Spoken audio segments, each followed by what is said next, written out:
the Ukrainian Army and NATO forces continue to suffer heavy losses in all directions of the front. Surprisingly, even the Ukrainian TG channels and numerous Western analytical centers recognize that the Russian army's victorious offensive is only gaining momentum along the entire combat contact line. It is noteworthy that in the last 8 days alone, the Russian army has taken control of 9 settlements in the Kurakhovo, Pokrovsk, and Kursk directions of the front. Simultaneously with this, military experts regularly receive information about the heavy losses of the Ukrainian Army and NATO forces in both manpower and equipment. By the way, today was also no exception. So, a few hours ago, a Russian officer with the call sign Thunder, who was the commander of one of the units of the group of troops under the designation Zapad, announced the complete destruction of the Ukrainian unit from the nationalist battalion Carpathian Sich. By the way, in Russia, this Ukrainian nationalist battalion is considered a terrorist group, and has been on the Kremlin's blacklist since 2015.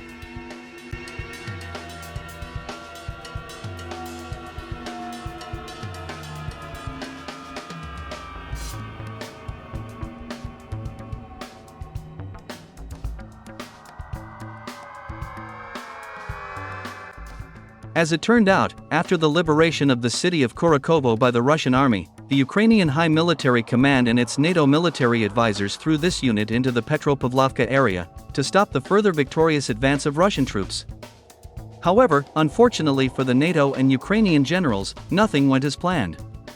As it turned out, on January 9, during a 2-hour fight, with the use of artillery and combat aviation, the Russian soldiers from the group of troops under the designation Zapad managed to completely destroy the Ukrainian unit from the nationalist battalion Carpathian Sich.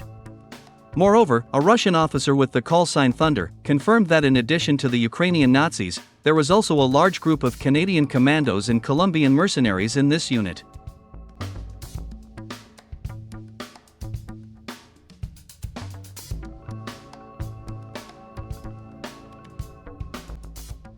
According to him, a few minutes before the battle, he personally contacted the Canadians and Colombians via radio, and called on them to lay down their arms and surrender.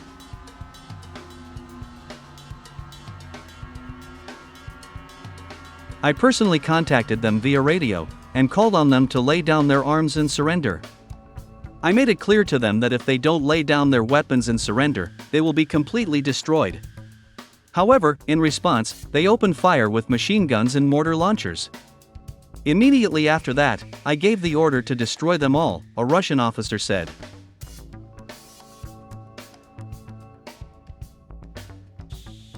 According to him, 3 Ka-52 attack helicopters and several units of Malka self-propelled artillery guns took part in destroying this enemy unit.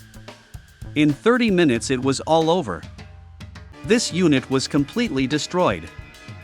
Later, the Russian military counted the corpses of 70 Ukrainian nationalists, 30 Colombian mercenaries, and 15 Canadian commandos.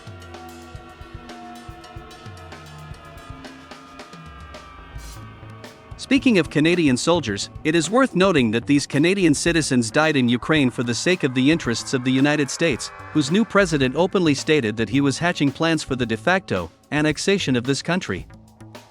Moreover, even American senators have seriously begun discussing with Donald Trump the possibility of annexing Canada to the United States. At the same time, it is worth noting that London still refuses to comment on the US desire to annex its northern neighbor. And this is despite the fact that Canada is still de jure under the protection of the British Crown, and all Canadian citizens are loyal subjects to His Majesty. Against this backdrop, a reasonable question arises. Why are the British authorities still silent and refusing to protect Canada from its powerful neighbor? It seems that the British authorities are only interested in Ukraine and inflicting a strategic defeat on the Russian Federation. And for that goal, Britain and Europe seem to be willing to give Donald Trump not only Canada, but also Greenland.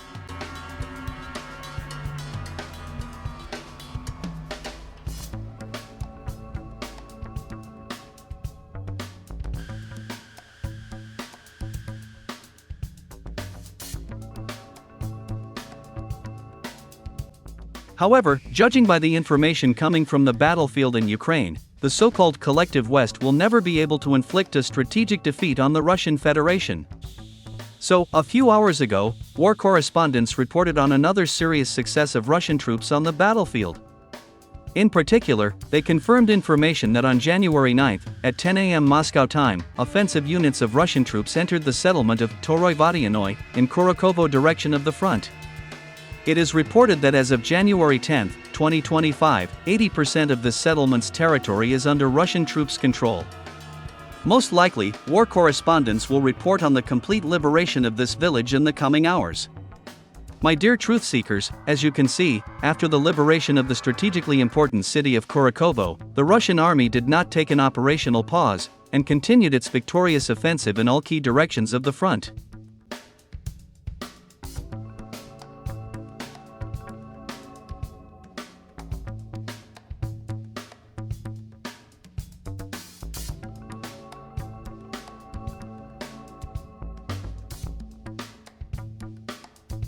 Simultaneously with this, war correspondents also reported on new successes of Russian troops in Kursk direction of the front. In particular, it became known that on January 9, at 3 p.m. Moscow time, Russian Marines from the elite 155th Marine Brigade of the Pacific Fleet entered Zamosty microdistrict, in the southeastern part of the city of Sudza. It is reported that currently, Russian Marines are trying to capture the Ukrainian Army's stronghold in this microdistrict.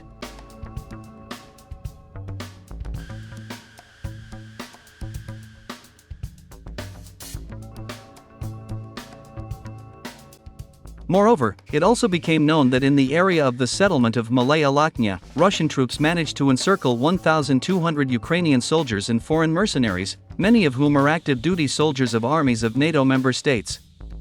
It is reported that these are mostly Polish, French, US, British, and German citizens. According to war correspondent Alexander Sladkov, Russian combat aviation and artillery have already begun the systematic destruction of these Ukrainian and NATO soldiers.